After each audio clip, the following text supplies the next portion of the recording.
Children, if you remember, we had started with what are minerals, ores, and then we had gone ahead with the classification of minerals, the last class that we had done minerals and ores.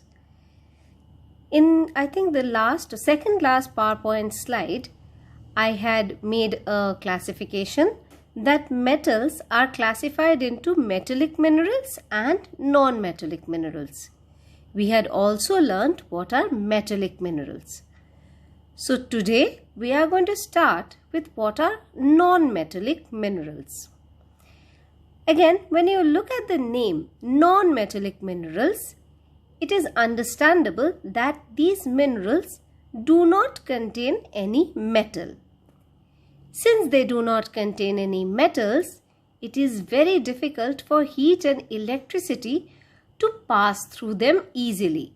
So, they are poor conductors of heat and electricity.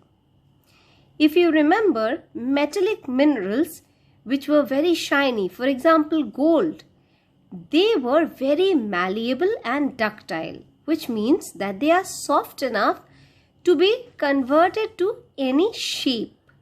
But these non-metallic minerals, they are not malleable at all. In fact, they are so hard that when hit, they can break into small pieces. Whereas if you remember, we wrote that for metallic minerals, when these minerals were pounded, by pounded we mean keep on hitting something very hard, they could be converted into sheets. But that is not the case for non-metallic minerals. They will break when hit hard. Unlike metallic minerals, non-metallic minerals are not shiny. Metallic minerals were found in igneous rocks, but non-metallic minerals are found in sedimentary rocks. I had also told you last day what the three types of rocks are. Igneous, something that originates from fire like lava. Sedimentary rocks, something that is formed with layers and layers of sediment are deposited one above the other, and gradually these layers harden to form rocks. Non-metallic minerals are harder and more abundantly found than metallic minerals. So that means metallic minerals are rare to find, but non-metallic minerals like limestone, mica, coal, etc. can be found easily. Let's take the first example, and you do keep on underlining the points that I have highlighted here. This is a limestone. China is the world's largest producer of limestone. In India, the major producers are Rajasthan, Madhya Pradesh and Chhattisgarh. What are the uses of limestone? Limestone is used as a construction material, and it is also an ingredient which is used in the cement industry, iron and steel industry, sugar industry, glass and fertilizer industry, etc. Now, wherever limestone is used, this has been written in 2 pages. The fact that it is used as a construction material, you will find it in page number 71 where you will underline it, and the rest of it you will find at page number 72 and you shall underline these points there. At the end of the paragraph, we can also see that limestones are also used to make wall tiles and floor tiles. So that means limestone are also used as for decorative purposes. The next one is a very beautiful mineral known as mica.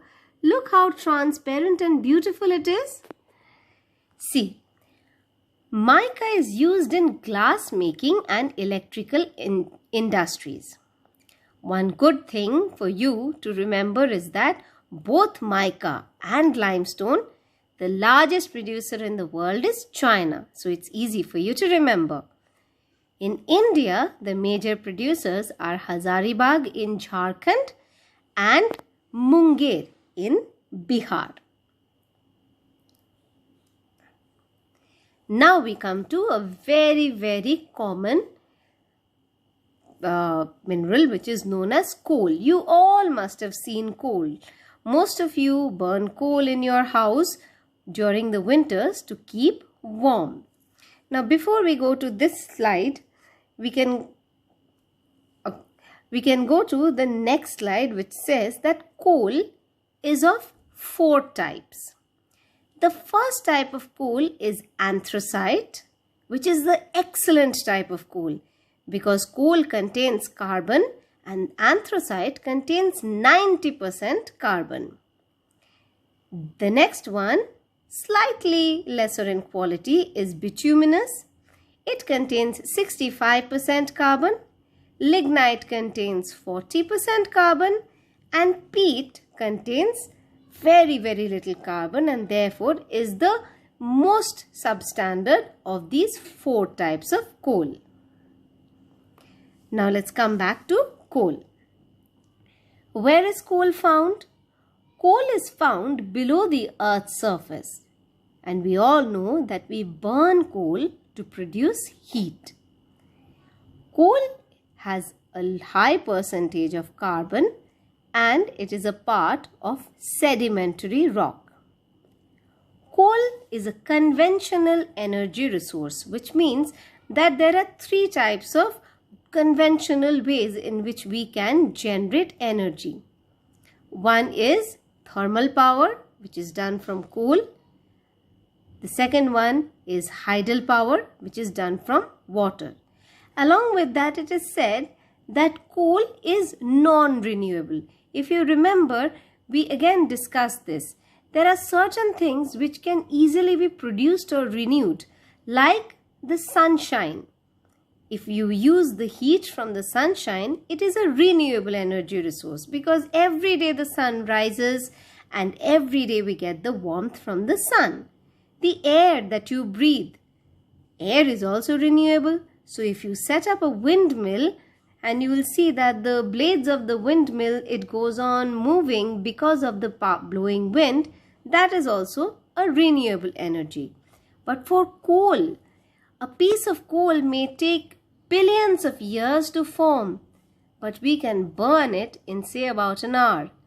So the rate of production is very slow, but the rate of consumption is very high.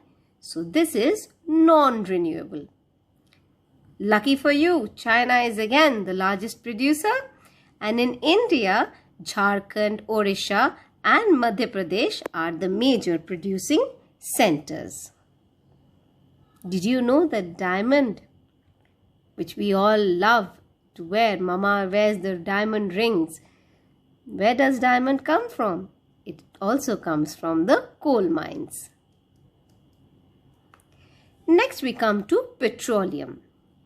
Petroleum is a very important fuel. Why is that?